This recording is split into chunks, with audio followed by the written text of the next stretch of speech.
অনেক লড়াই সংগ্রামের পরে ঢাকা বিশ্ববিদ্যালয়ের শিক্ষার্থীরা তারা প্রতিনিধিত্ব পেয়েছে।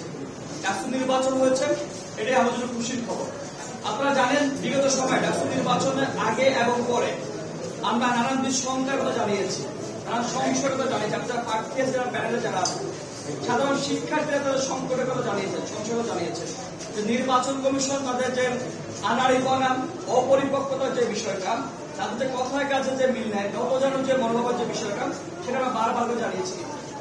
সেটা যেন আগে যেমন জানিয়েছি, আমরা যে কনসার্নকে জানিয়েছি তারা বলেছেন না যে আগে যা হয়েছে নির্বাচনের দিন ভালো কিছু হবে, তোমরা আমাদের উপর আস্থা রাখতে পারো। আমরা আস্থা রেখেছিলাম, কিন্তু ওই দিন যখন নির্বাচন স্যার এমন হচ্ছে, আস্থা তো হচ্ছে না, ওটা আমি দেখতেছি। অনেকগুলো বিষয় আপনারা জানেন, আমাদের মধ্যে আমরা জাতীয় তুলে ধরছিলাম। নির্বাচনের পরে কয়েকটা বিষয় নিয়ে আমরা কনসার্ন জানিয়েছিলাম। আমরা স্পষ্ট করে একটা বিষয় বলি যে আমরা নির্বাচিত প্রার্থীদের নিয়ে আমাদের কোনো কনসার্ন নাই। আমাদের কনসার্ন হচ্ছে নির্বাচন কমিশন এবং তার কার্যক্রম নিয়ে। শিক্ষার্থীরা কয়েকটা বিষয় দ্বারা সন্দিহান, সংশয়ের মধ্যে আছে কয়েকটা বিষয় নিয়ে। আমরা সেগুলো শিক্ষার্থীরা খুবই ফরমালিন, তারা হচ্ছে আলাপ আলোচনার মধ্য দিয়ে তারা সেগুলো জানতে চায়। আমরা ছাত্র সংগঠন যারা আছে, যারা প্রার্থী আছি, যারা প্যানেলে যারা আছেন, তারা আসলে খুবই কর্ডিয়াল আমি জানতে চেয়েছি।